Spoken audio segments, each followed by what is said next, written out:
Hello, D&D fellows, and welcome to episode 13 of Holy Rollerz, a 4.5 D&D clerical campaign where each of the characters can channel divinity, and in combat, each character considers a fortune teller to be a bigger threat than a devil from hell. So, welcome to our game tonight. If you want to know what I'm talking about, watch episode 12 again, because they wouldn't let the poor girl go. They wouldn't let her out of a pit, and it was pretty horrible. So, in our defense, she almost said words. Yes, that's true. That's very true. In our defense, she almost said the words. We want to welcome anybody who joins us in chat tonight. We're half an hour late due to clerical duties, ironically. So, and then an unscheduled bathroom break. I don't know who permitted that, but anyway, but we have some people joining us in chat tonight, I know, at some point here. The camera so we will welcome those people. Feel free to shout out in chat, unless you're watching this on YouTube, in which case shouting out in chat will be somewhat of an empty gesture for the evening. But feel free to leave a comment, because we'll always respond. Yes, feel free to leave a YouTube comment, because we do always respond. So, in any case, now, just want to remind everybody that we still have our little competition going. We have JBG GarageCraft, John Gaitan, who is willing to make one of these lovely dice vaults for you if you get us up to 50 subscribers on YouTube or on our subreddit, which is Holy Rollerz, capital H, capital R, D&D, capital D, and then the other D is capitalized too. So Holy Rollerz D&D, capital H, capital R, capital D, capital D. So once we get up to 50, good John will contribute one of those to your nest. We also want to do a shout out to one of our friends on Twitter. Doug Austin is so awesome. He retweets almost every single time I put up an announcement about when we are going to be having our episode. So I want to say thank you to Doug Austin and Matt Leichman also. I think it's Leichman, maybe it could be Leachman. Sorry, Matt, we never talked about how to pronounce your name. So shout out to both of them if they are watching this episode. We appreciate them helping us get the word out and helping us publicize. So now let's jump into a bit of lore. So Ienia is a world where the gods and other extraplanar powers of the planes wield great influence. However, because the people reached out to them to save the world during the Shattering Era, the Outer Gods, a pantheon of deities from another world, they have dominion over Ienia by divine right. Most people know the Outer Gods came to save the world, but what is less commonly known is that their power and influence over the world are dependent, at least in part, by how they are worshipped and served within the world. The Outer Gods' ability to exercise their divine powers on behalf of the races of Ienia is dependent on the faith of the mortals that they serve. Because of this divine compact, if a deity reaches beyond the power granted them by the faith and service of mortals, it is considered interference. When an Outer God interferes, it tips the cosmic balance and allows another planar power to also interfere to the same degree. Therefore, the Outer Gods most often guide and inspire, but they do not intervene because of the consequences.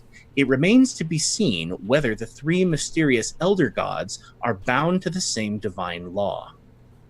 And so, there you have. Now, let's do a little bit of a recap. So last time on Holy Rollerz, the clerics allied with the visiting druid Thora in order to combat a devil, a Vistani seer, and a Pistivus, a white witch's ghost serving the faith of man. The party stormed a mausoleum where a chain devil had trapped the spirits of the recently departed and was tormenting them into a stage of undeath. During the course of the battle, the clerics singled out the Vistani seer brutally, which culminated in an instant kill where Anduriel ripped her head from her shoulders and feasted on her blood.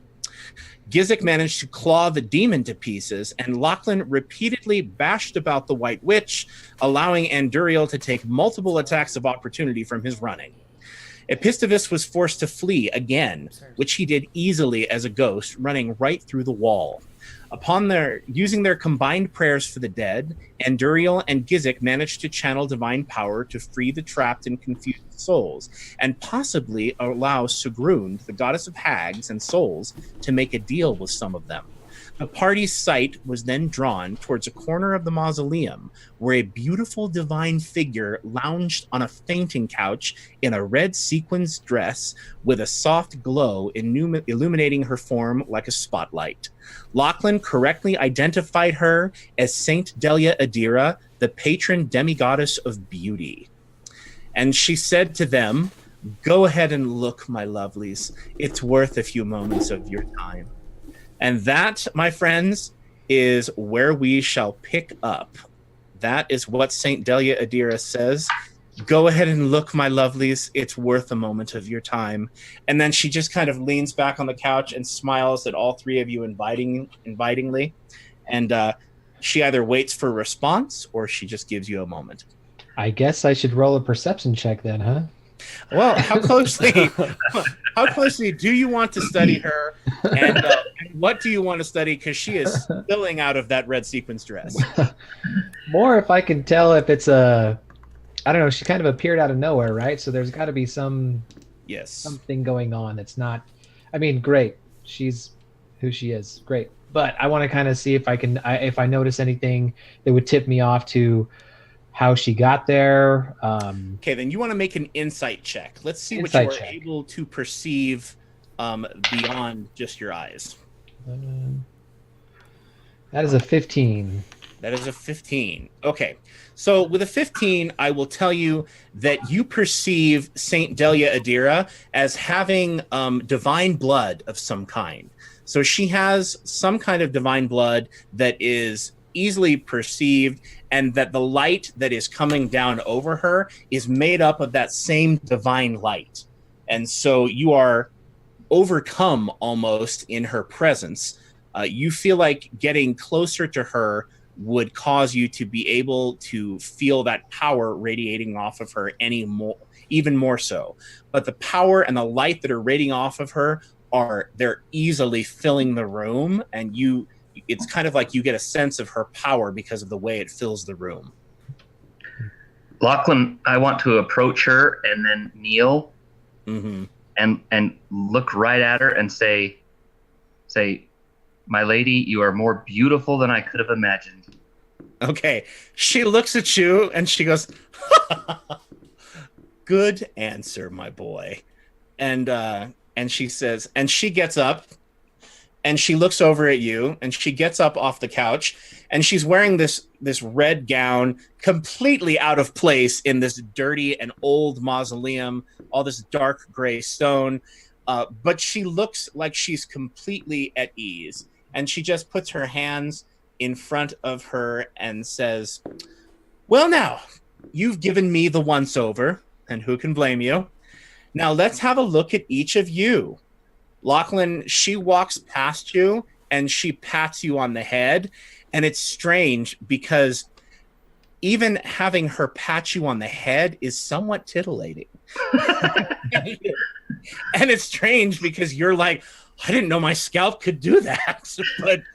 But nevertheless, you are kind of overwhelmed by her aura as she passes you. And you can't kind of help but look at her and just fall a little bit in love with her, just a little bit. You would recognize it as childish infatuation, but it hits you nevertheless. You know it's artificial, but it's there. So she walks past you, and Anduriel, she starts walking straight towards you. And Anduriel, the same thing kind of overcomes you as she approaches you. You are overcome with a feeling of infatuation, with admiration. So how does Anduriel look when he is highly attracted to someone? Oh, wow. Can he blush? He sparkles more brightly. He really, really fed well recently. I would say there's plenty of blood in his body for him to blush. Think of how a mountain lion would look at something it's stalking. That's probably the amount of focus and intensity that his gaze becomes. Okay, so he wants to fight her. Yeah. All right, and if that's the case, then she'll just go, just go like that, and smile back at you teasingly, and then she looks and she says, Anduriel, darling, you're hardly using that gorgeous, eternally young face of yours to your advantage. I mean, by all means, brood, flash them your darkness, so to speak. Use the beauty of the night to draw them in. But every vampire gazes longingly from the shadows at the light at least once. Don't overdo the Dark Avenger thing. Remember, it's only half of your nature. Everyone needs the perfect lighting to look their best on stage. And don't be afraid to try the feel of a nice suit. Or maybe even to show some skin. And then she looks at you and she says, well, the pale look is always in after all. And she says, but maybe a little bit more of a sophisticated accent. And she points towards you like that and smiles brightly. And there's this concentration of light around her. And then there's a very subtle rushing of air past you, Anduriel. And you feel some kind of change, but you're not quite sure what it is.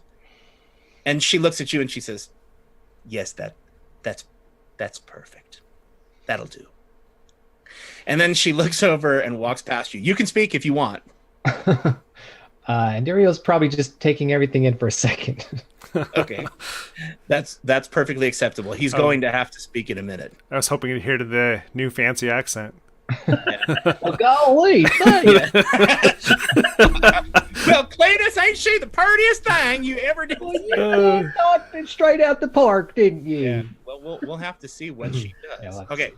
Gizik, she walks over to you, and she looks at you. And Gizik, it's very strange because you are used to the Shrek torches and pitchforks kind of experience. It's a very ominous sound. It's supposed to be an adjustment, not a pull it out of the base. Sorry. Okay. So Gizik gets really nervous and knocks his microphone over. Like, he's so pretty. It still works. Okay. So Gizik, she walks over to you and she comes inside your personal space very alarmingly. And at first you're unnerved because people, it's just not wise to let people to come this physically close to you, but you're unnerved. But at the same time, she looks up at you and gives you this incredibly sincere smile, and you feel instantly at ease in her presence, as if you can tell not only is she not afraid of you, but maybe she sees the good in you. She says, Gizik, my precious, burly, strong man. She says, you're just full of potential. And she goes, plenty of girls and boys go for the massive figure. Makes them feel secure, Not bad for cuddling on a cold night. Ooh, but the clothing needs some attention, darling. You're a summer deer, so you'll look your best in warm colors, bright pastels. Distracts from the teeth and the exaggerated figures. And she looks up at you and she goes, tame the hair. Tame the hair. The more controlled it looks, the more controlled people will assume you are. And the more control they'll assume you have over that savage nature of yours, which you use to quite some good effect. Remember, appearance is everything, darling. If they can't abide the wrapping, they won't bother to see what's in the box. And then she smiles at you, and then she walks back around. And Lachlan, she walks in front of you, and she puts both her hands on your shoulders like this, very companionably, and looks at you, and she says, Lachlan, you little rake in training. Just the right amount of muscle tone, perfect complexion, ghost of eyeliner and other hints of cosmetic. Wardrobe following your contour in all the right places. Francilia Dulé has every right to be proud of the work she's done on you. And she studies you for a minute and she says, your hair could use some definite highlights, and you're desperately in need of some preservative enchantments for your clothing. The way your destiny is forking, this isn't the last time you're going to be stabbed or burned. Or poisoned. Keep moisturizing at night. It reduces scarring until you're ready to use them for getting attention. Help, Gizik. Consider that a commandment. Work in progress. Okay. So she smiles at you, and then she steps back and she lies back down on the couch, lays her arms back like this, and looks over at you kind of sideways, very, very comfortable in this dank, dark mausoleum. And she says, well, I'm sure you're wondering why I'm here. She says, I'm here firstly to say what a beautiful thing you did here today. There's nothing uglier than tormenting the weak and the helpless. And then Lachlan, she looks at you and she says, you fought back today against a hideous, profane, and unholy enemy of the divine here on this hallowed ground. And Uriel, she looks at you and she says, you returned death to its natural state in this small area. And then she looks over at Gizik and says, allowed the souls of the dead to make their rightful transition. And then she looks at Thora and she says, and restored the natural cycle of life. And then she sits up for a second and she puts her hands together like this and she looks intently at the four of you and says, do you see what influence you wield here together? Do you begin to understand why you must work as one?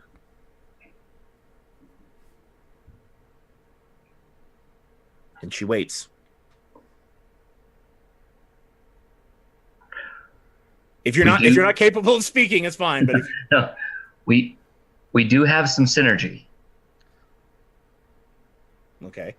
She nods at you and smiles, and then she looks at the other two of you. First of all, thank you, good lady, for your gifts. Well, all right. Secondly, this synergy you speak of, this teamwork. Does it have to be this team? Okay. Well, we haven't.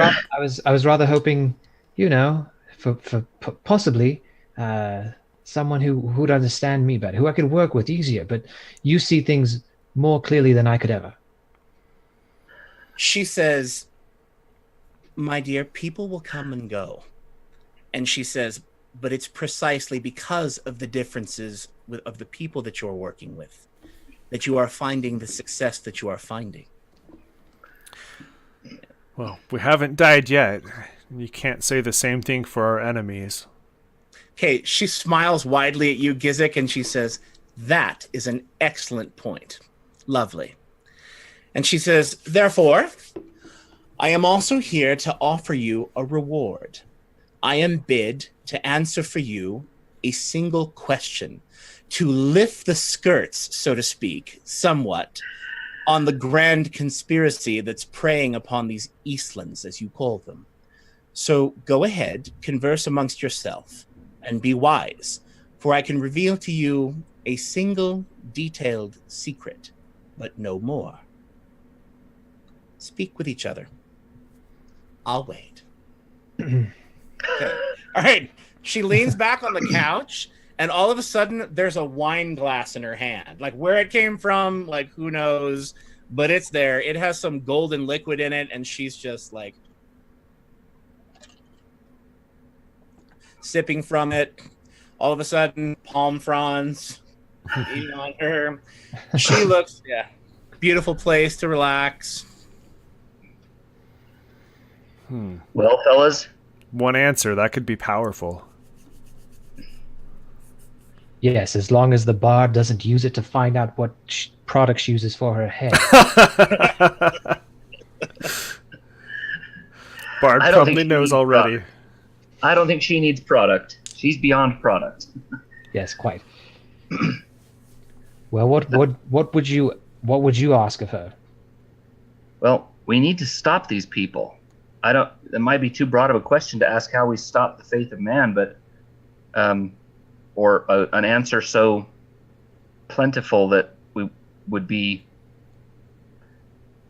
counterproductive. But Yes, we need to stop these fools. I agree with you there, but I can't help but feel there's something bigger out there, moving pieces that we don't see. I feel we haven't even been exposed to this yet. Okay, she speaks up when Anduriel says that, and she looks over, and she eats a grape off of a full stem of grapes and looks over, and she's not even holding it. It's just in the air, right? But even though there's no hand on it, it looks like it's being fed to her. And she looks over and looks at you, and Anduriel eats the grape. She says, "Oh, you're right about that." And she says, "See, you're all playing a game of chess, but you don't know all the pieces, darlings." Keeps eating. Well, Suddenly maybe we start with what we know. We start with what we do know.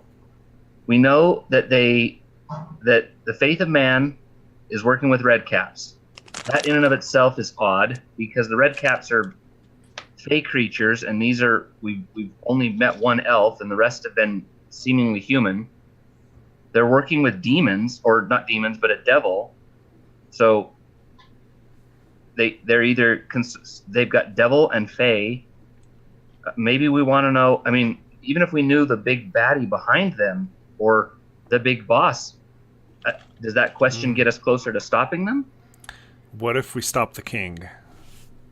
Pawns and knights, we could fight them forever. I have been walking this land since before you were an itch in your mother's stockings, Bard. I have been a weapon hunting the undead. I am a weapon that needs to be pointed in the right direction. That is what I want to know. What is the direction to point us, the weapon? Well, have your respective deities revealed anything to you prior? Always there are instructions. Always there is a target. I feel we don't have a specific target.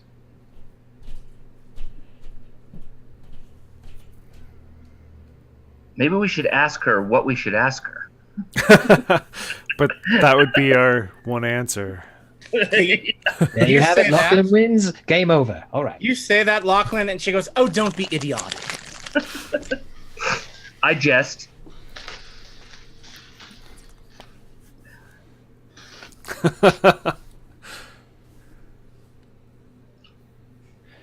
Well, continue on your train of thought, Bard.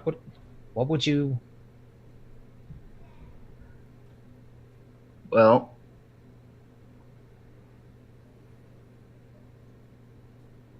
what is our end game?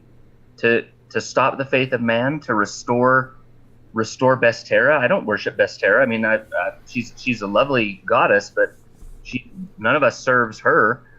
Right, you say that, and she says, "Now, what is your end game?" That's a worthy question in and of itself.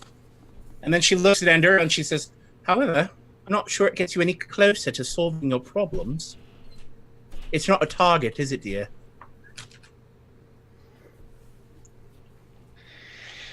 Who do I need to kill? Well, I don't care which god these men serve. But the faith of man, that they have to go. We have to stop. I don't think they serve a deity. No.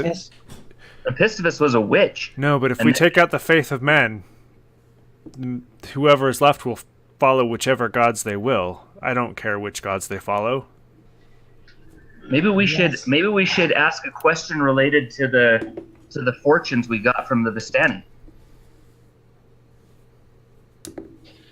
Because that was a convoluted, unknowable.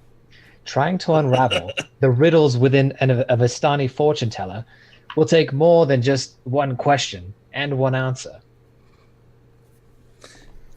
Although right. I appreciate the thought. I thought the same thing myself. You mentioned the Vistani, and she goes, "Ugh, Vistani. That's not how Revelation's supposed to work. They cheat."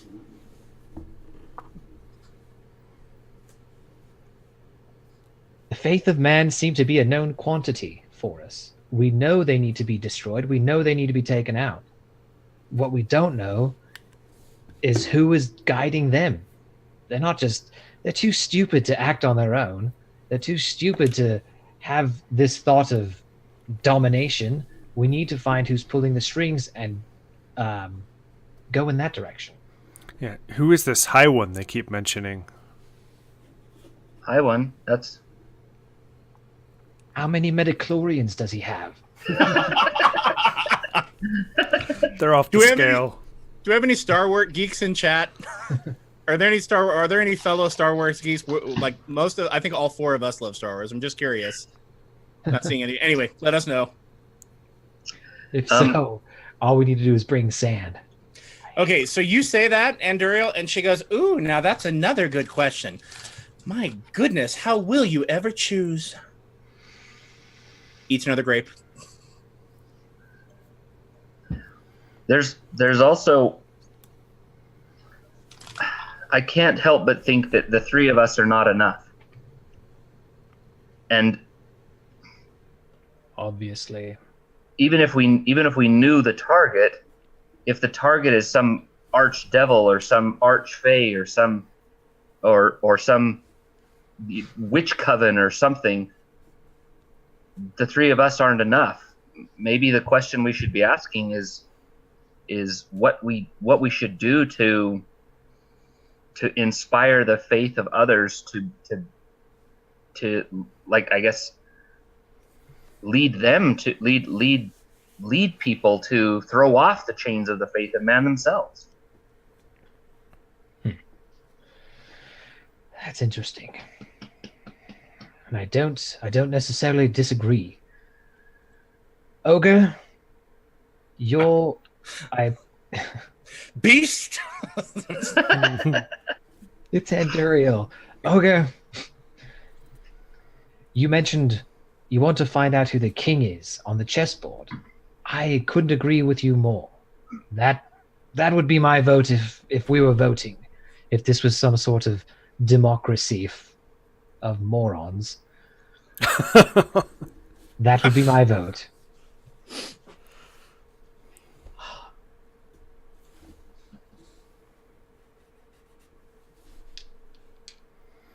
You know, but maybe the bard is right. She's right about the accent. You come off much less insulting with your insults when you speak like that. She says, "I told you." It's the Simon Cowell effect. Perhaps the bard is right. Maybe going after the king ourselves wouldn't work. But if we could find who our pawns can be, we could fight the war with help of others. Okay. Saint Delia Adira stands up. She gets up off of her fainting couch. She stretches languidly, kind of like spilling out a little bit more. And for just a minute, you get really excited thinking, oh, she's going to blow. And then she comes back in, reduces, and she purses her hands together, and she says, now let's see. We have either the king, and she gestures to Anduriel, the king on the chessboard, or perhaps something about the pawns. And she gestures over to you, and she says, those are two definite questions that you could ask. Doesn't anyone want to know anything about me? And she does the pouty lip, but Lachlan, you can tell she's just flirting. One question wouldn't be enough, my lady. All right, she looks at you and laughs again, and she says, oh, you are good. She says, you play your cards right, and you might find yourself getting another boon.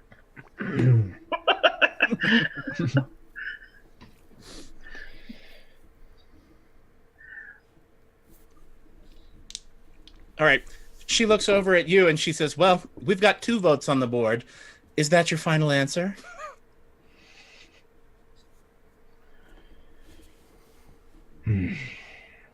It goes against my better judgment to do this, but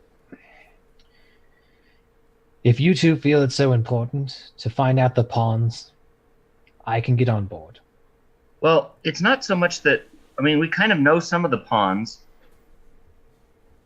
and I don't know that stopping them is going to stop the king, obviously.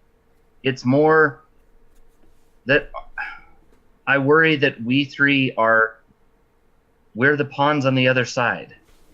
and we need to organize. We need to either become kings or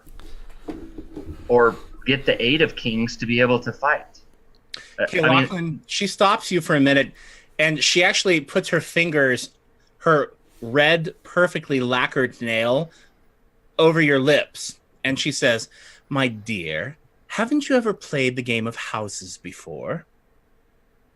Lachlan, I would like you to make a knowledge history check to see how much you know about the game of houses. 21. Okay, 21. So, Lachlan, the game of houses is frequently played by the wealthy and idle. So, your mother played casually. You've probably played quite a bit. The game of houses is a lot like chess, but you don't play with the same pieces every time. So, in the game of houses, you play a number of pieces that you pick. You pick 10 pieces on the game board that you start with, and they move in different ways, and they can attack in different ways, the pieces on the board. But part of the game of houses is that when you get one of your figures down to the end of the other end of the board, that you can transform it into another piece. And so she looks at you and she says, "My dear, think of the three of you as figures on the game board of the game of houses. By the time you get to the end of the board, you're not going to be the same." She says, "No king begins as a king, darling." And she says, "The three of you have grand adventures ahead of you." And she says, "And you'll be joined by others of the faithful as time goes on." And she gestures over at Thora, who's just kind of overwhelmed in her divine presence, which is why he's kind of not saying anything. And she says, "The druid, case in point." She says, "He has to be getting back to his little sanctuary, I believe, rather soon." And Thora just kind of nods at you, nods at her, and she says, "But you'll see him again, and you'll see others again. They'll come and they'll go." And then she looks at you, Anduriel, and she says, "Of course, if you create a place for them to come to, it's more likely that they'll stay. But don't take my advice. What do I know?" What's she talking about? The lady is both beautiful and wise. She knows much, and she helps make my argument for me. We know we can't do it our own, and we know we need allies, but we don't know what we're fighting. That is what I want to know. She picks up her wine glass and she says, "Is that your final answer?" Is our question who is the high one? Or No. That seems too specific. yeah, because she could say like it's George Smith in Yeah. Kentucky. She looks at you and she says, "Now you could ask me who is the puppeteer pulling the strings. But don't let me influence your decision." Okay, LeVar Burton, don't take my word for it. But But seriously, do. Well, Lachlan is not stupid, but nor is he a genius. He knows he is. But I don't know. What are you guys intelligence wisdom wise? Oh, a lot more wisdom than intelligence. I'm the same both, and it's not too shabby. Higher than a 10? 10s for both, actually. Yeah. Yeah, me too. So That's average intelligence or wisdom. yeah, I would go off more of like, I don't know. Gizik, what's your wisdom? 18. Make a Oh, there you wisdom go. check. Make a wisdom check, Gizik, and I'll see if that can't give you some insight. At least into your options. That's an 18. Okay. So, Gizik, you are a fairly wise fellow in terms of seeing the bigger picture. Being that you were not raised amongst a lot of other mortals and against other people, you don't really have a lot of the same hangups or concerns that they do. And Duriel might have lived for 100 years, but he had a very different upbringing than you did, and a very different social. Also, he can pass amongst people more easily than you can, unnoticed. And so you kind of are able to see outside the box to what she's telling you. And you either have two options. You could find out who the king on the chessboard is, so to speak. If you know who the king is, it may help you fight his pawns a little bit better. And knowing who the threat behind the threat is could be of benefit to you. However, you also know that in terms of what you're doing here in Winterrun, that she could reveal secrets on how to take out the pawns.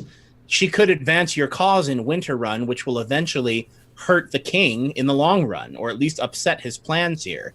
So it really is all about what kind of advantage you want. Do you want to know who you're fighting? And do you want to be able to strike at him understanding his or her nature? Or do you want the short-term advantage of wrecking his plans? Well, I think that we can find the pawns. We can find players on the board. If we keep going as we are, we'll keep running into them and we'll know who they are. The king might help us to know who he is and what he wants, but maybe what we really need is to know who the other player is. Who is moving the king? Who's moving the pawns? How can Dear diary, today the ogre spoke wisdom. Okay. She looks at Gizik, and does Anduriel say that out loud too? Yes, he does. And she looks at Anduriel, she looks at you and she says, maybe, darling, you might write in that diary of yours that you ought to listen to your friend a little more. And then she plucks another grape. Yes, Maham. You don't say that to her, do you? No, but he does incline his head. I don't think she's not the goddess of motherhood. I don't know how she'd react to that one, but he inclines his head. At any rate, I do agree with Gizik. I feel that we should find out who the ultimate enemy is, and we can work our way from there. Okay. She stands up off the fainting couch again, and she just casually waves her hand, and the fainting couch disappears, and the spotlight overhead kind of gets absorbed into the aura that's flowing all around her, and she glows a little bit brighter at this point. It's not hurting your eyes, but it is really a bright light. It's like being out in full sunlight. And she says, it's just about time for me to go. It seems like you've come to a consensus, yes? I need a yes from all three of you. Yes. Who's moving the pieces? Yes. I agree. Yes. And she looks at you and she says, I don't know that I would have made such a wise choice. And she says, I tend to think of the moment a little bit more. And she says, but I do have to respect the choice that you've made. And she says, I lament that the burden falls to me to have to reveal this information to you. And then she looks up at you, Lachlan, and she puts her hand up and cups your cheek, and she says, you are so young to bear the burden of this knowledge. And she says, and from time to time, it may frighten you. And she says, but you're not alone. None of you are alone. And she says, come with me. And she walks over to the mirror and she points to this symbol on the mirror. And she says, have any of you seen this before? You need to make a knowledge religion check, and to have even seen it, that you're going to need at least a 25. I'll show that symbol just once more a little bit closer so people can see the details on it. There's no possible way I can get a 25. So. Okay. Nope. I rolled a 2, so I don't have a plus 23. Okay. All right. 18, and I get a 3 bonus, so 21. Okay, you may have seen the symbol before, but you really have no idea what that particular rune might mean. And she looks at you and she says, "This is the rune of the fallen." And she says, "Do you know of the gods who created this world?"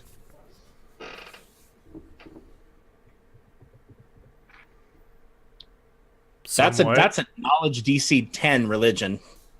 Yeah, I got a 16. Okay, so Lachlan, do you say anything? I say, aren't they the forces? And she nods her head. And she says, "The forces, or the forgotten gods, as mortals have taken to calling them, are best left forgotten. Unfortunately, some of the things that they left behind are not forgotten so easily. There is no hell that is attached to Ienia. Ienia has never had a hell.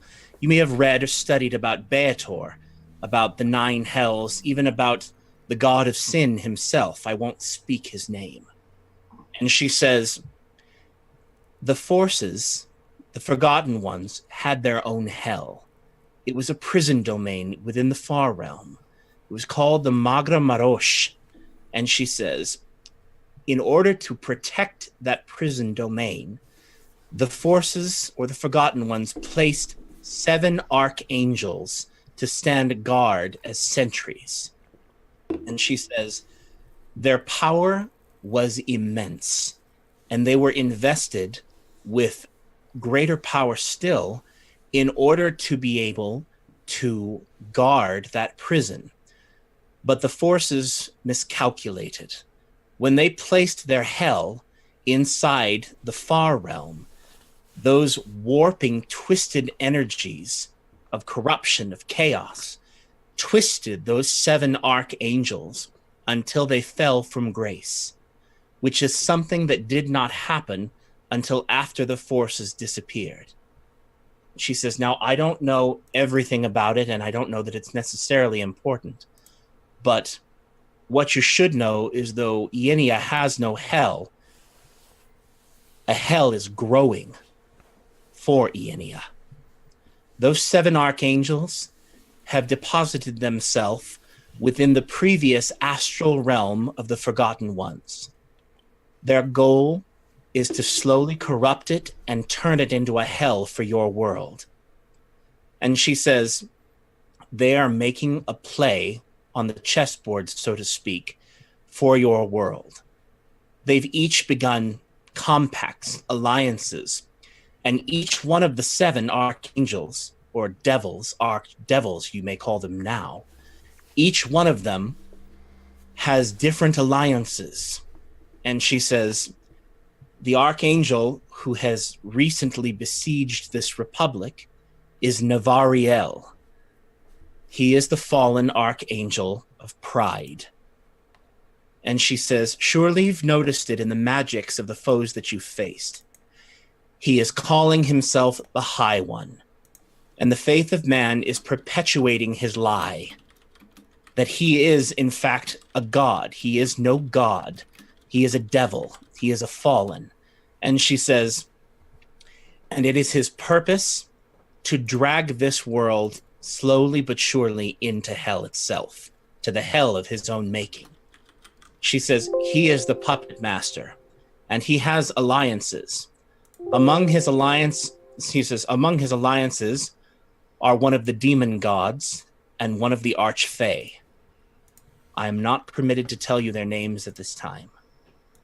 And she says, now, all that said, there is more that I can tell you of Navariel, more that you should know of him.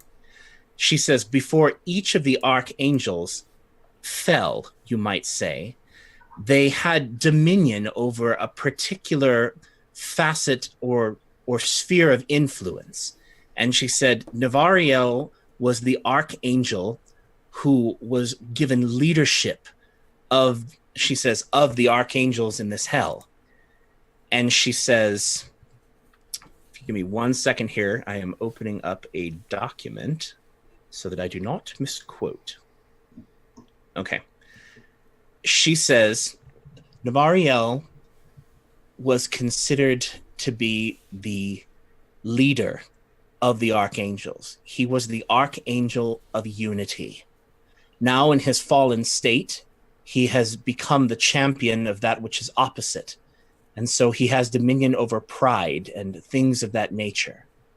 And she says, he has managed to possess, or his servants have managed to possess, several important figures throughout the Republic. And she says, and I regret to tell you that he has released a knight of hell into the Republic also, which you will have to at some point confront. And she says, I can't tell you everything about whom he's possessed, whom he's taken over. And she says, but one thing I will tell you to point you in the right direction. One of his servants has possessed the leader of the mining guild. The contention with Guildmaster Travers and the Teamsters is of Navariel's making, and his hand and the hand of his servants are scattered throughout Winter Run and other areas as well. If you were going to leave this mausoleum after you've managed to rest and resolve anything first, you must find a way to exorcise the spirit of that possessing devil from Guildmaster Travers of the Mining Guild. That's where I would start. His net will be unwoven at several places throughout this town. And she looks at you and she smiles and she says, make no mistake. She says, this will test you, all of you. And she says, but you won't fight alone. My lady, perhaps it is presumptuous, and if you cannot answer this piece, I understand. But do the mortals know what it is they worship, or whom they serve? She says, if you're referring to the priests of the High One, they all know. You've seen how they wield hellfire. They know who their master is. The priests know. She said, many of the people falling into their web do not.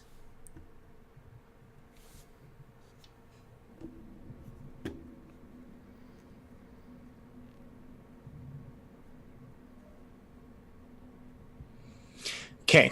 She looks at you and she says, have faith. And she smiles at you again and moisturize. And then she turns around and she says, I know that you will bear the trust that has been given to you in faith. And she says, I promise you that we are doing everything on our side that is possible to help you. They are threatening the dominion of the gods themselves over this world. And I want to tell you that they have no hope of success, but that would be a lie. And she looks at you and Lachlan and she says, and we both serve the goddess of truth. And she says, I wish you luck, my darlings. Have faith. Be strong. And she looks at Gizik and she goes, okay. Okay. The light gathers around her very, very brightly. And then there's a flash that is blinding. And then she is gone.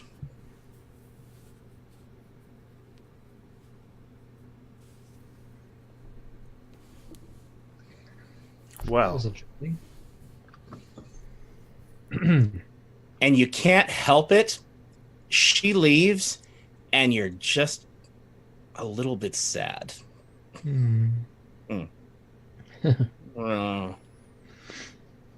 mean, you're walking, you're standing tall, you're feeling good. The effect of having her presence is pretty powerful. You're still kind of in a euphoria, but even as you're experiencing this euphoria, you can feel it draining out of you. Like you can't hold on to it. It's eventually that the feeling of having her near you is going to run out. Interestingly enough, Lachlan and Gizik, make a perception check.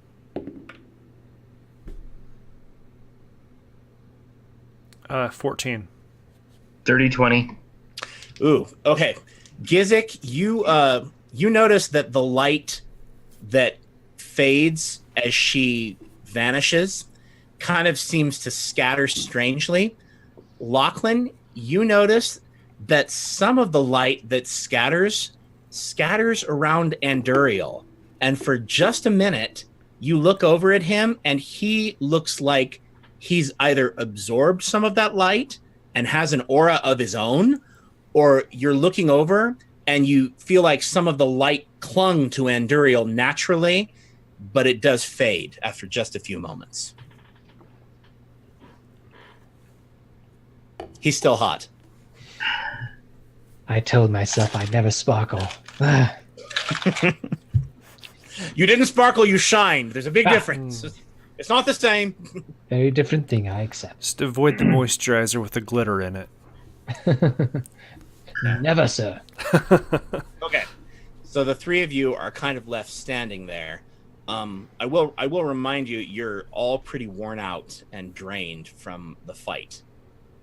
However, that being said, you also remember that you struck a blow against the faith of man by releasing the captured spirits. So how could you turn that to your advantage, or what's your next move? Well, and think of what your character would say. What would your character say as the next move? I think Lachlan might say shopping, but I don't know. I'm just maybe no.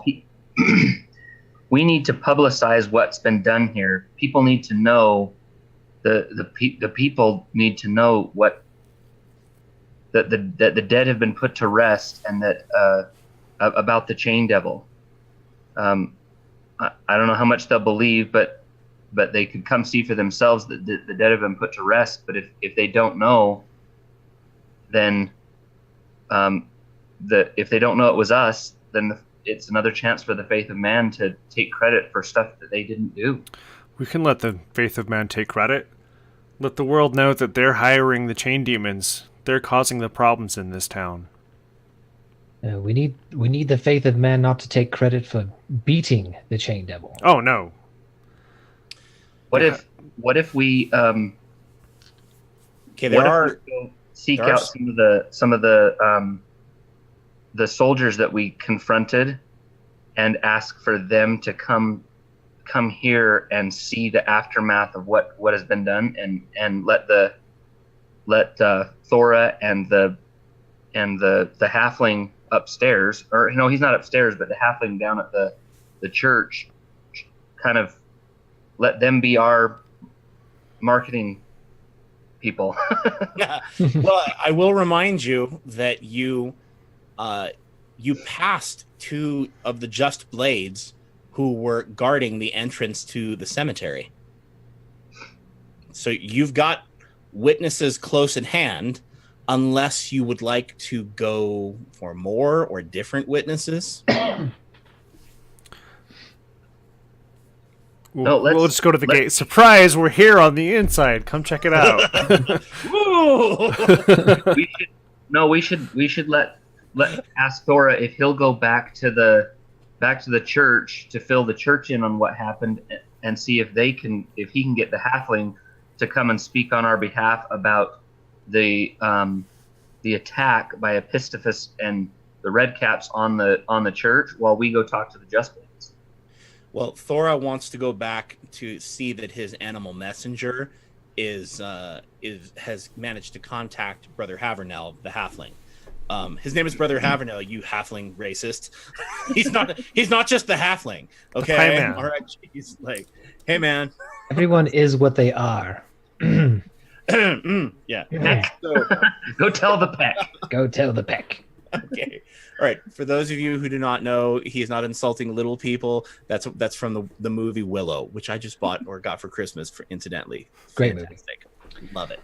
Yes. You can borrow that if you'd like to, JT or Jeffrey. Yeah. Ryan, you can't borrow it. You're freaking like miles away. I'll never see it again. Anyway, moving on. You'll take it and run. I'll forget you even have it. Anyway. No, I'm just kidding. You can borrow it too. Yeah. We have some business to take care of here. We should probably try to repair this statue. Maybe take a look at the bookshelf, see if there's any money around here. Is he sending people back? Or is he just leaving? Is he going to send? If you instruct him to do so, he will. But he wants to get back to make sure that his animal messenger made it to the chapel. Because Andariel's like, you know, Bard, I agree. I agree. I couldn't agree with you more. Let's send Thora back. Send witnesses to us, but we need to stay here. We need to put things right, and we need to guard the site so that the faith of man can't come and do treachery. What if we before we do any of the cleansing, we go talk to the Just Blades who are there and say, we know what to do. Can you guys give us a hand in this so that then they feel a connection to us and see that we're doing good? My only worry about them is that they're going to come and they're going to think that we were the ones doing the crap here. Now, would the faith of man twist this scenario to their advantage like that? Would they be that dishonest? Well, look at all the evidence we have here. We have a dead Vistani. Wait, are the Just Blades, are they related to the faith of man? Are they the faith of man? No, they're just the city guard. Okay. They're just puppets. So they're not necessarily turned yet. Like, they're not bad dudes. Well, you don't really know, but you do know that there was some contention between the Just Blades you fought in the Rose Garden Tavern and the priest of the High One who was with the faith of man. You know that there was some argument there where the Just Blades were kind of asserting their authority, an authority which may or may not have been eroded, but they are separate entities. Fine. We can go talk to the Just Blades. And if they turn out to be less than we think they are, well, I'm always hungry. We can change their name. Then we'll just eat them. That's what we'll do. We'll eat them. We'll give them a really terrible nickname. Yeah, that's... That does it. Make them feel really bad. The Wimpy Daggers. Taunt you for a second time. Okay. Lady Waffle Fries has never recovered. No, she hasn't. In fact, she'll hate you to her dying day just because you called her Lady Waffle Fries. If she knew how delicious they were, she wouldn't mind. She probably wouldn't. She wouldn't. I'm gonna back you up on that. I love waffle fries. In fact, I had some crisp cut fries. Anyway, moving on. Okay, so do you want to head to the front gate to the cemetery then? Yeah. All right. There are 2 guards that are in front of the sealed gates to the cemetery. Remember, the wall wasn't that high in particular, but I mean, normal people, it's an easy patrol to see someone climbing over the wall of the cemetery, and the Just Blades do patrol the perimeter of the cemetery. So you can either try to find the guards at the perimeter, or you can try to find the guards who are manning the gate. Go to the gate. Okay. All right. Well, you walk up to the gate, and their backs are towards the gate. They're not expecting anybody to come up from behind. Let's have some I was fun. going to say, No, let's not have some fun. gentlemen, perhaps we should go out the way we came in, and then approach the guards where they can see us, where they're comfortable. I thought about that, except then they won't think that we've already been in here and done this, and we won't be able to claim credit. How else would we know? Perhaps you can leave me here, or even better, leave the big ugly one in here, and you and I, Bard, will go talk with the guards. Sorry, Gizik, no offense. I think we just let them know how that we were sent by Brother Havernell to do this, and he said it had to be really expedient, and so we didn't go around. We just went straight over. Well, Gizik, I can't believe I'm saying this. You are wise. What do you think? Oh, somebody's taking her advice. You get a divine goose. Well, it may not be wise, but I'd really He's gonna like to make all sneak kinds of up comments. right behind them and pound on the gate a few times. Okay. Really help them change the color of their pants, and then He's invite them in. wise. He does not have social skills. I suppose wisdom Big difference. is subjective. Okay, Bob, you know people. Let's do it your way. And again, if they turn out it goes awry, well, I'm always hungry. That's great. All right, so you walk up to the gate, and are you trying to be stealthy, or are you clomping up to the gate? Or I want to be about 10 feet away, and just hail them. Say, Ahoy the gate! Just Blades. okay. We're in need of your assistance. All right, so you come like, "Hey, Just Blades!" You yell, and they both like turn around and they draw their short swords, and they reach down and grab for their little man catcher chain, right, at the one at their belt, and they're like, "What?" And they both look around, and they're like, one of them looks at you, and you can't really see him too well through the bars of the gate. There, it's a metal gate. It's pretty much higher. It angles up like this, and it's much higher. And there's not anywhere near enough room to squeeze through the bars of the gate.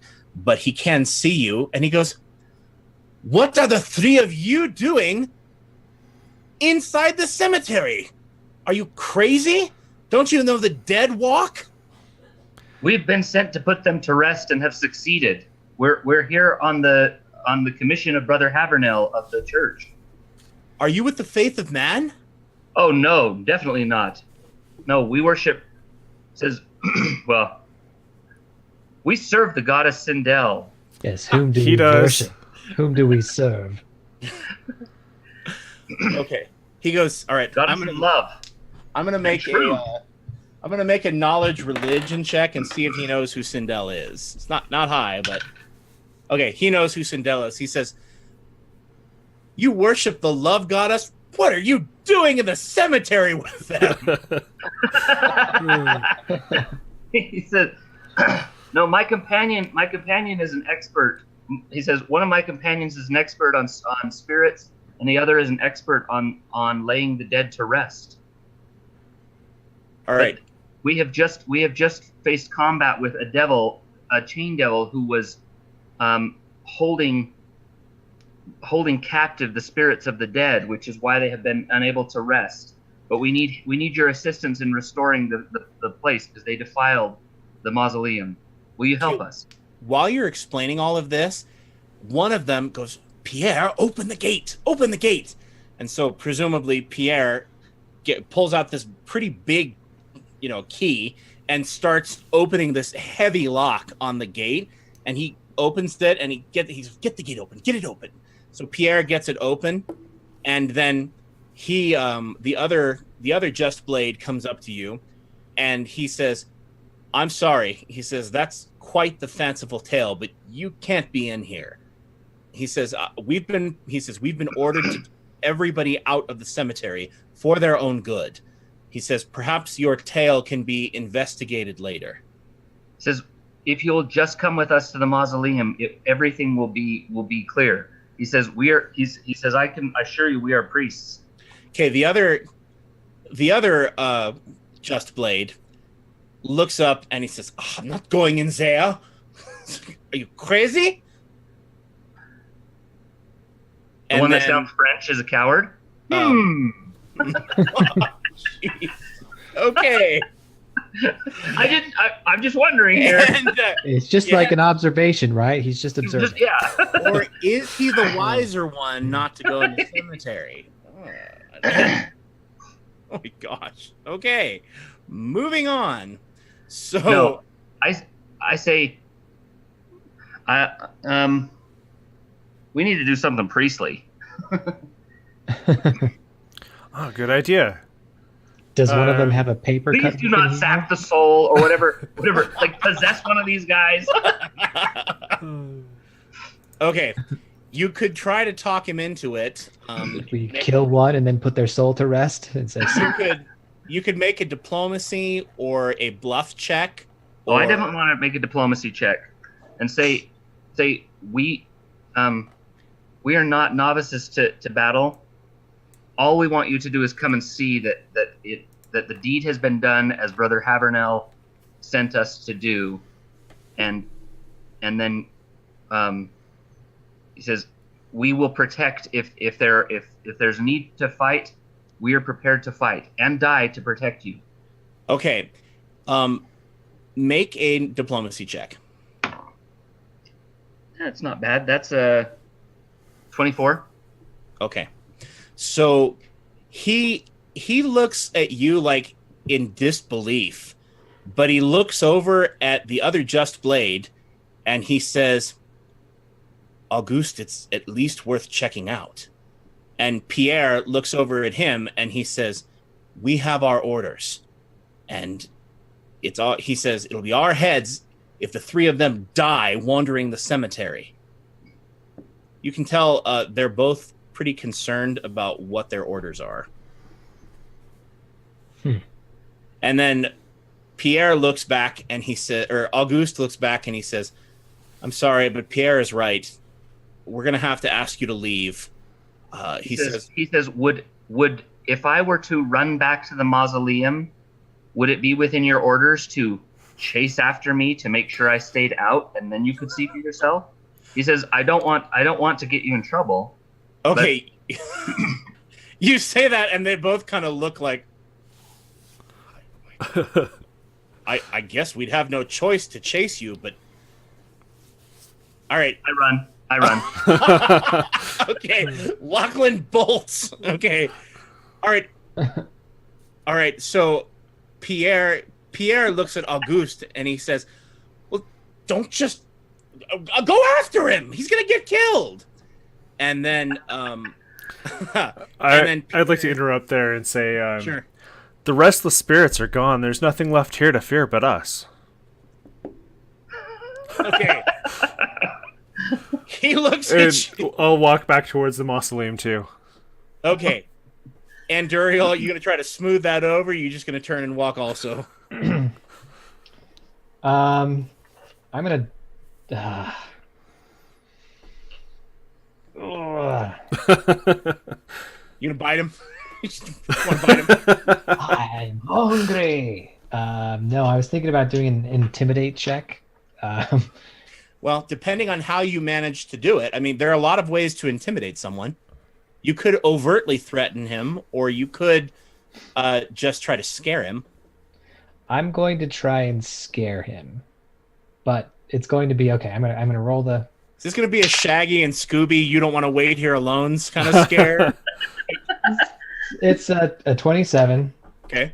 My check. And I basically say, I pull out my kukri very slowly. Gentlemen, we've asked you very nicely to come in and help us. In about 5 seconds, that mausoleum will be the safest place in this cemetery. I suggest you get there quickly, and no harm will come to you, I promise. Okay. He says, he looks at you, and you get the feeling like he's about to give you it all. I'm not afraid of you. I've got a sword kind of scenario. But he says, well, we should go back and contact Captain Andres. He says, but it's probably better to keep the three of you together, so go on. You can go first. Oh, I'll let you lead the way. That's fine. He's like... Because it was your idea, of course. Okay. He says, I'm walking, go ahead. And he starts walking. And we all join hands and walk to the mausoleum. Okay. Skipping. And sparkling. Lachlan, hey, you and Gizik, Lachlan, get to the mausoleum a little bit ahead of time with with Pierre, or with Auguste, excuse me. And Auguste he looks to be about maybe, I don't know, 27, almost 30, somewhere around there. He's got himself a nice blonde handlebar mustache, the kind that looks like maybe you'd be proud to grow if you were in your 20s. And it's waxed. He's very kempt. His uniform is neat and pressed. But he also walks like a seasoned warrior. Like he's freaked out. Like who knows what somebody has said to him, or who knows what he's seen, but he's just like walking around. Like, if you give me one moment to grab a prop here.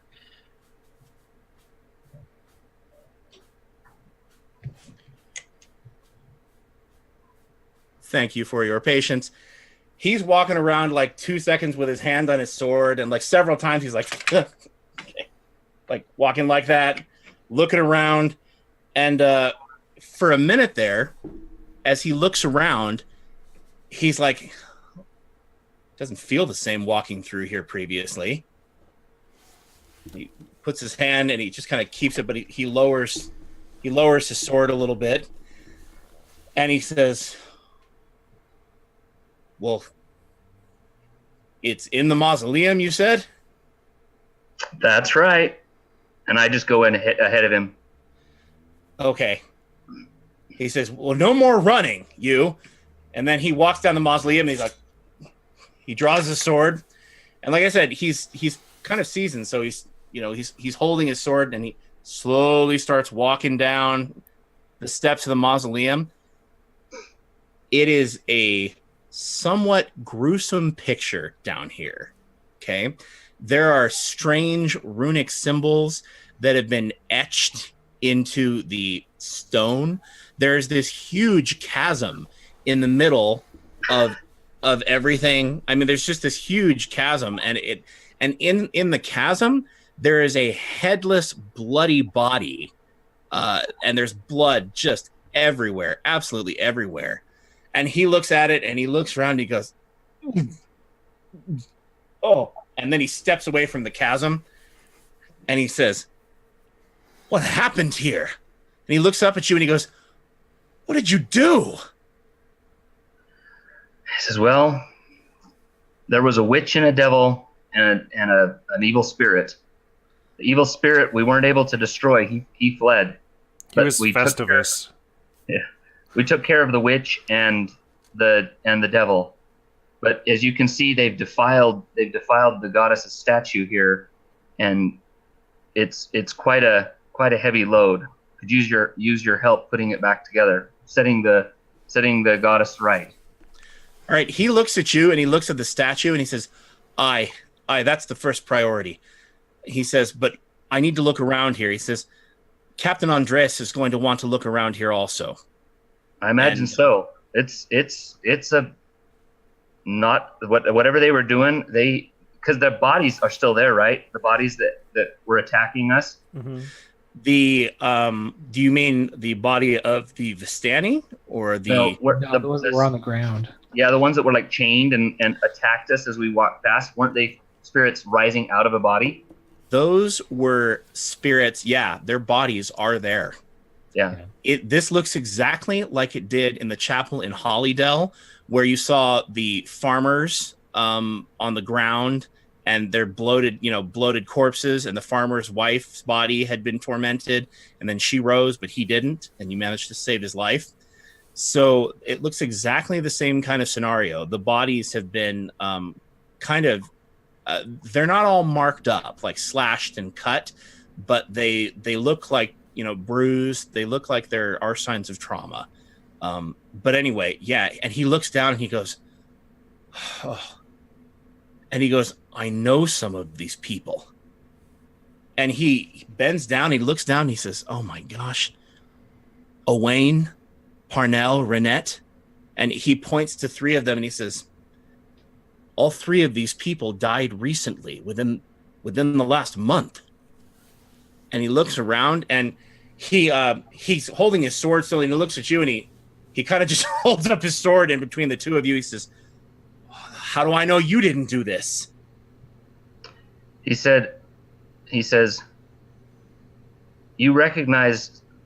It says, perhaps I can't prove it, but I worship the goddess of truth, and I swear on the goddess, both of yours and mine, that I did not do this.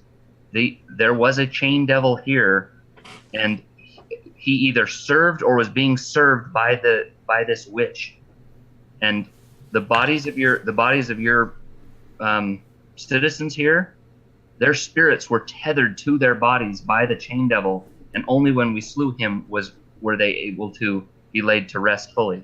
That is why it feels differently. He goes, "What's a chain devil? I don't see any devil."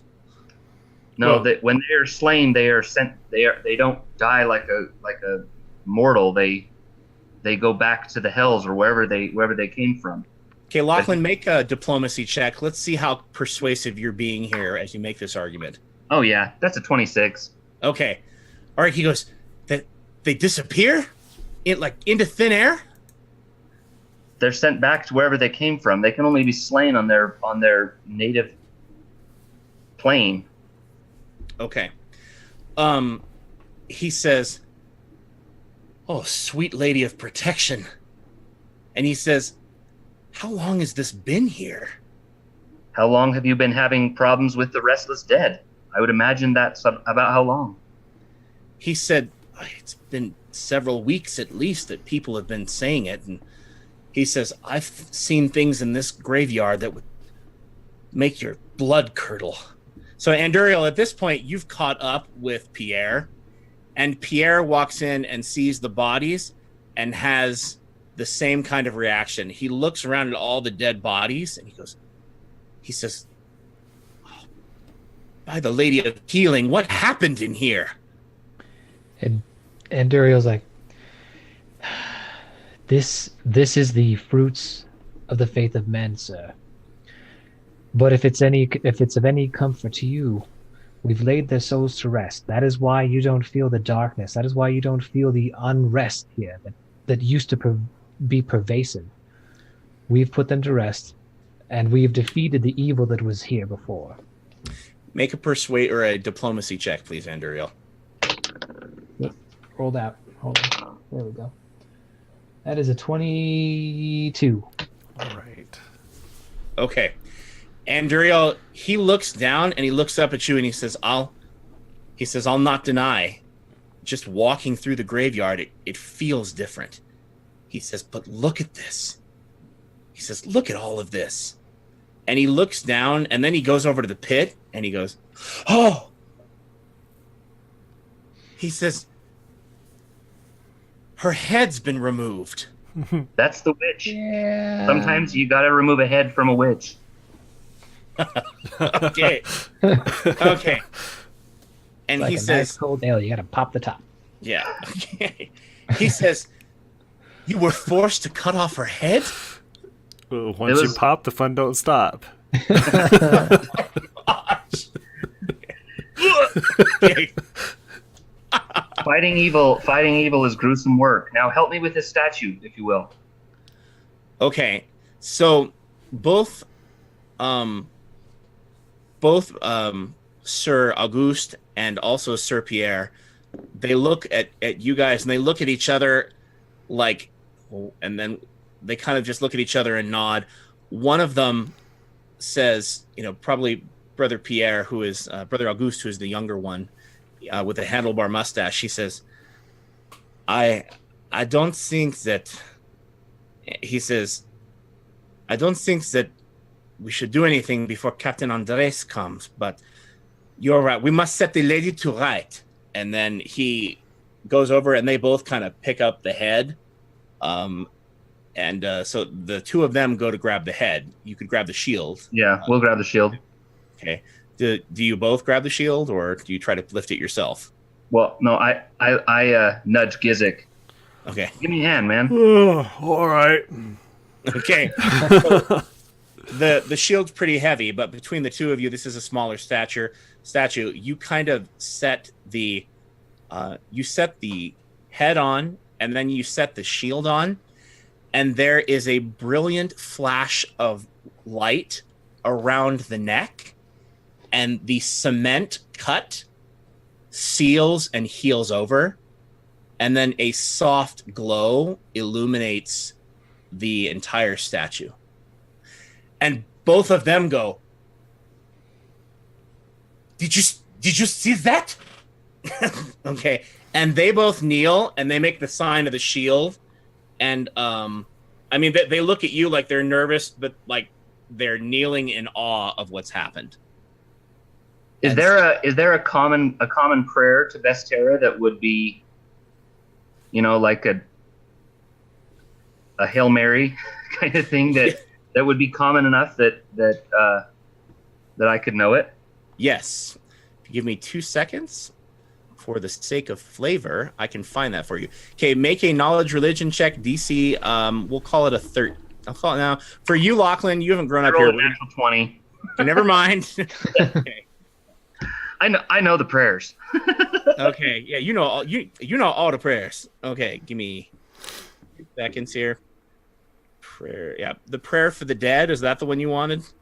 Well, even just something that they're going to recognize too. Okay, the most recognizable prayer is the Litany of Mercy, okay. And that's more a prayer for deliverance than anything else. Like it's deliver us from evil kind of thing. And the prayer is, there is no wound that cannot be healed, no wrong that cannot be righted, and no place without hope. Most Holy Lady, raise your shield before the righteous. Protect us from harm and heal what cannot be protected. Grant us your favor that we heal and bring peace to others. Amen. So if you want to toss out a litany of mercy, you are certainly capable of doing that with a natural 20. I want to do that, and then I want to say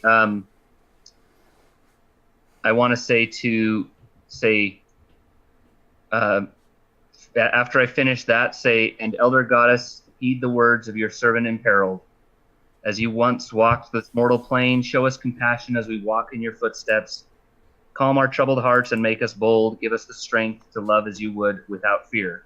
So, a little prayer to Vestera, but I don't want Sindel feeling bad, Okay, so all of a sudden the glow changes to red and the boobs get big. No, it's not. No, that doesn't happen. Okay, so they're just both kind of looking awestruck, and but neither one of them seems to want to get off of their knees. Perhaps this is the first kind of, divine experience that either one of them have had. But neither one of them seems to want to move. So make an insight check, all three of you. 21. 11. 8. Okay. Anduriel and Gizik, you guys are thinking that maybe you should get them going. Lachlan, it occurs to you that the longer you let them bask in this miracle, the more they're probably going to be impacted by it. In fact, you think that if you wait around and kind of let the miracle, maybe it'll persist until Captain Andres gets here. I'm gonna in my mind link, my telepathy. Although no one is gone for Captain Andres yet. Say to Anduriel and Gizik to say, let's milk this. We need these guys. we need these guys to really remember this, have this impact. But we probably need to get their captain here quickly. So not let them be, but let's milk this. Well, let them be. Let's let them savor the flavor. Says, I'm afraid. I think if Gizik goes out looking for the captain, we could end up with a mob. But perhaps Anduriel, you could get word to the captain and get him here. I just don't want to leave these guys. I want to make sure that I want to be here with these guys while they're having their moment. Okay. So you guys going to do that?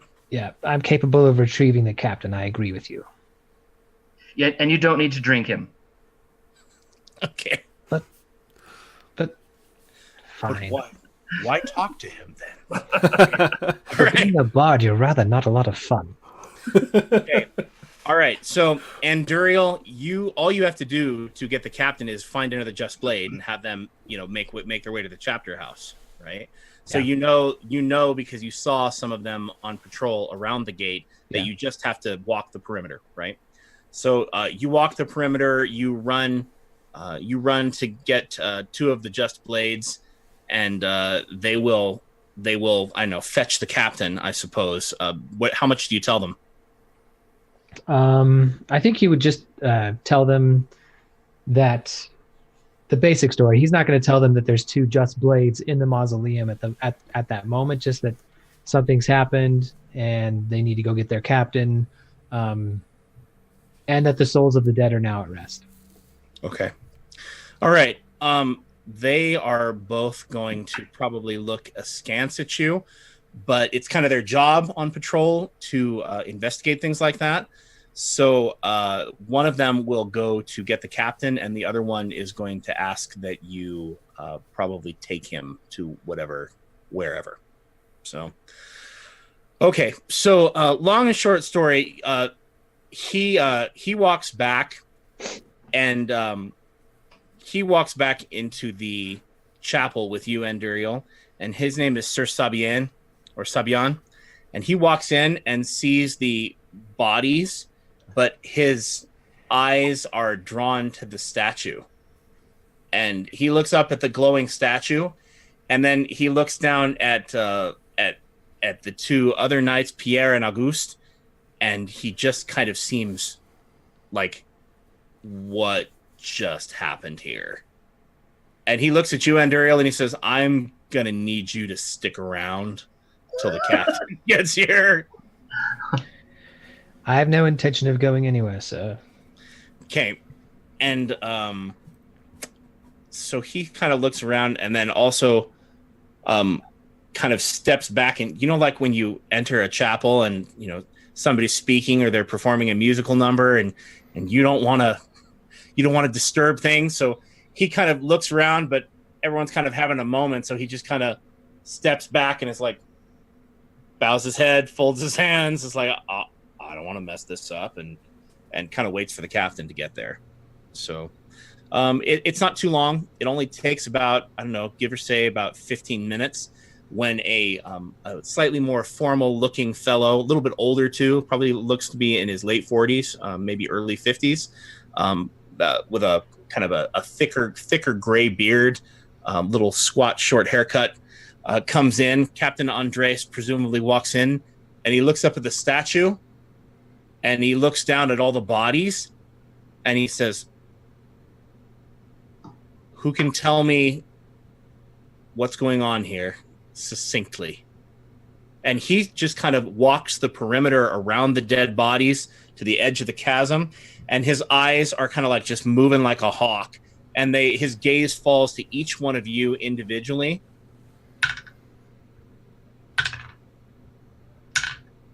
Okay.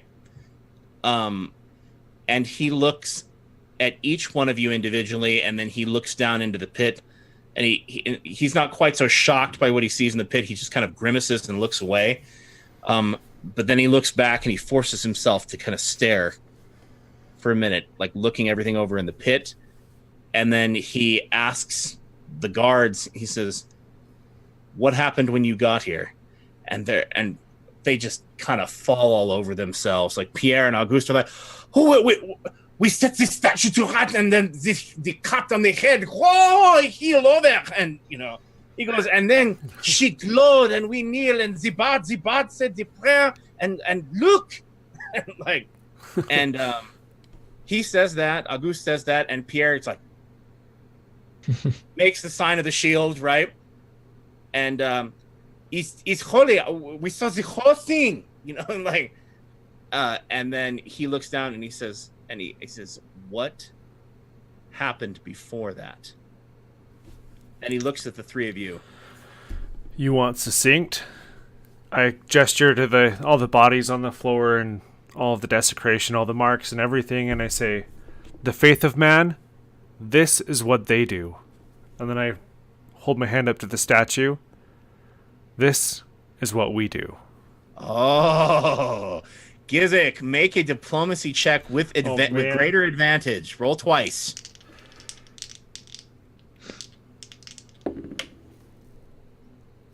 I got a 20 on the better roll. Oh, he is. So it's a 23. Oh, a dirty 20 or a natural 20? No, a natural 20, so 23. Okay. All right.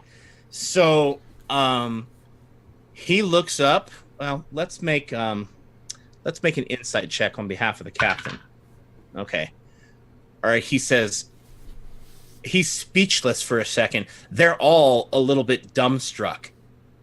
And he says, well, that's not been my experience with the faith of man.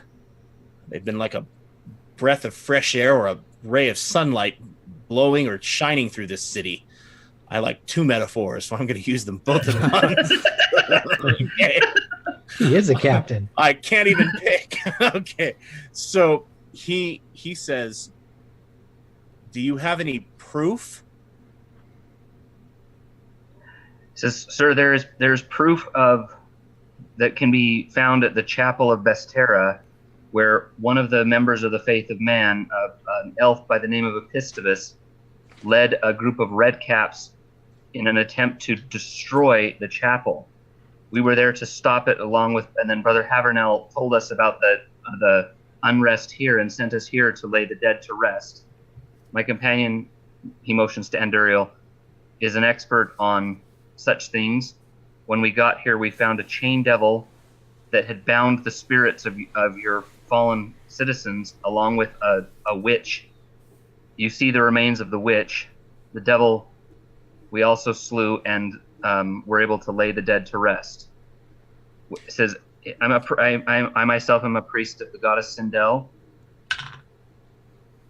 Okay.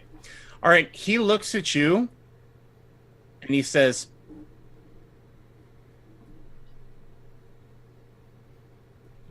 your story seems very sincere. And then he kind of walks over to the edge of the pit and he shakes his head and he says, that's Marietta. I'd heard that the faith of man had taken on a Vistani girl, some kind of fortune teller. She was also a trained healer as far as I know. I'm reasonably sure that's her. Her style of dress is very distinct. Which one of you killed her? It's a team effort.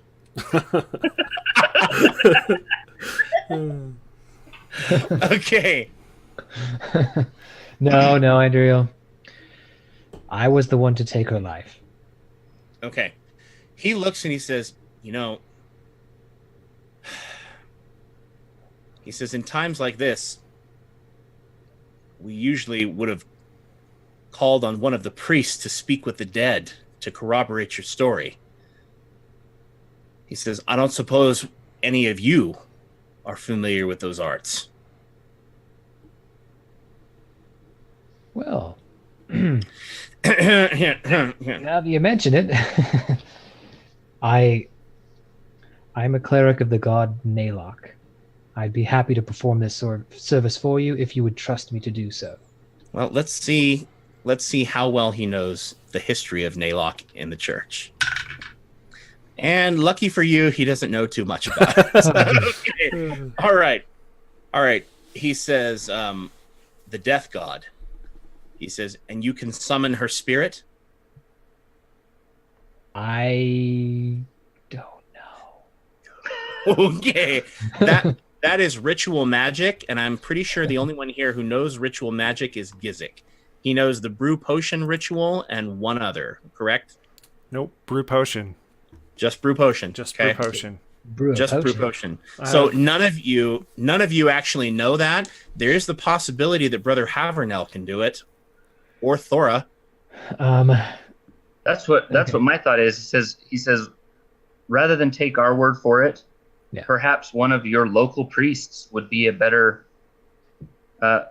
give you a better account. I know Brother Havernell would speak for us on in the incident at the church. We've sent for Brother Havernell he should be arriving any time. Okay. All right. So he says, Brother Havernell could help with that. Pretty sure Sister Contratia couldn't. But he's quite busy growing forks and I want to take advantage of joining our group. Yeah. I want to take advantage of this situation here because he mentioned with his whole little mixed metaphor about the faith of two man. Metaphors. Yeah. Yeah. He didn't mix them. He was carrying two of them at once. Yeah. Captain, I know that the faith of man have seemed like a boon, but while en route to this city, we encountered a group of redcaps that were that had attacked some of the Just Blades. We managed to rescue one, Sir Wendell. Is that his name, right? Wendell Pembleton. Wendell. Yeah. You say that, and for a minute, Captain Andres looks like he's about to say something, and then Pierre goes, "You mean Pemby Face?" That would be him, yes. And Captain Andres looks over and he goes, "Pierre." Okay.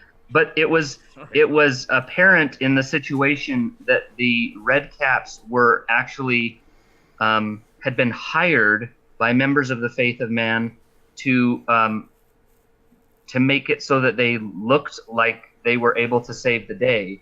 Our concern is that the Faith of Man has been behind problems that they could then solve and get your citizens to turn away from the goddess Bestera. It seems like a big long con. At least make a diplomacy check. 22. Okay. He says that's quite the tale. He says, however, something strange has been going on in the town. He says there has to be some hand at the wheel that we're unaware of. Perhaps what you say is true. He says, in any case, we'll need to have Brother Havernell summon her spirit to confirm your story. He says, barring that, I suppose this should be taken to the Night Lord. He says, but as far as I know, Castle Winterguard has been locked up good and tight. He says, I don't know quite what to do. He says, I'm afraid this matter is going to have to go to the commander. And he says, I want to say in the mind link to the boys, say, should we let him know that the Guildmaster Travers is being possessed? Let's see here. I don't know that Anduriel's. He kind of thinks about it because it's a good idea. It's a good idea, Bard. I just don't know if it's too much to lay on him right now and he doesn't trust us. Yeah, maybe we save that one for Brother Havernell. Yeah, it makes our story seem even more fantastic. Okay. All right. He says, this is beyond me. Commander Frederick is going to have to make the decision here about what happens to you.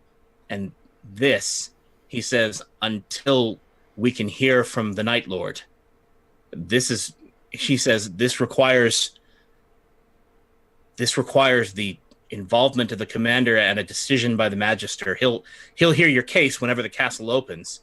He says, but and then he asks the knights to confirm. He says, did you catch them in the act? And they report, and Pierre and Auguste are like, no, they caused the statue. I mean, and they sing your praises, and they kind of do the whole, well, you know, I know this much. I was blind and now can see, you know, kind of scenario. So Pierre and Auguste just go singing your praises left and right. And he says, it's for Commander Fredericks to make the decision, particularly once Brother Havernell gets here. He says, but if your story is corroborated, he'll let you go. And, well, it seems to me the Faith of Man is going to have some questions to answer. But I'm sure Mrs. Waterford is going to have an explanation. She's a good woman, and she's done many charitable acts in the city. And that is where we will stop for the night. So, At least one of those statements is true. Yes. One of those statements is true. Okay. All right. Well, awesome. So thank you to all those of you who joined us in tonight. We didn't have anybody in chat tonight. People were, so I hope those of you who were listening enjoyed. And we have Consider This still to do, and that is going to be done by JT this evening. Right. Thank you. I as a member of the Church of Jesus Christ of Latter-day Saints, I serve in a capacity where I get to help people, and I really enjoy it. And as I've been thinking about it a lot in our society today, we place a lot of not just importance, but we're very proud of ourselves when we're able to help people, when we're able to be the person that's going around and helping, and that is a noble thing to do. But what I want everyone to consider tonight is the value of being someone who is helped, the value of being able to say, I could use a hand, and allowing other people to help you. There's never a time when you can do it all by yourself. And sometimes you're the helper, and sometimes it's good to just not sit back, but it's good to sit there and let somebody else help you. And so that would be it's a short, simple, consider this tonight from me. And that is just, don't place all of your stock in being that person that's helping. That's good, but also allow yourself to be helped from time to time. That's awesome. Anybody have anything they'd like to add to that? Sounds good. Okay. I love that idea too. I think that's one of those things that you have to maintain the balance on, because I know some people who like to have everybody help them. So that's the other side of the spectrum, I guess. But I can also say that allowing these guys on the stream, who I think of as brothers, to help me has been some of the sweetest moments of my life, because I've allowed them to serve me in different capacities in very difficult moments, and it's increased my love for them. And then I don't call them friends, I call them brothers because of that. And I'm not afraid to call on them for help, and I'm comfortable with calling on them for help now. And hopefully the same thing is true. And so all of that awkwardness with being the helper or the helpee kind of goes away in this mutual relationship. It's a beautiful place to get to. So, yep, there's value in both of those things. All right, awesome sauce. All right, well, thank you. Oh, Margene Wagler says, Jean Wagler says, good night, guys.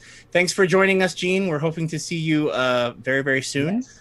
Possibly as a guest star sometime here in the near future. So thank you very much for tuning in. And to the rest of you, we say we are everywhere. There are more of us than there are of them. Have a good night, people. Good night. Adios.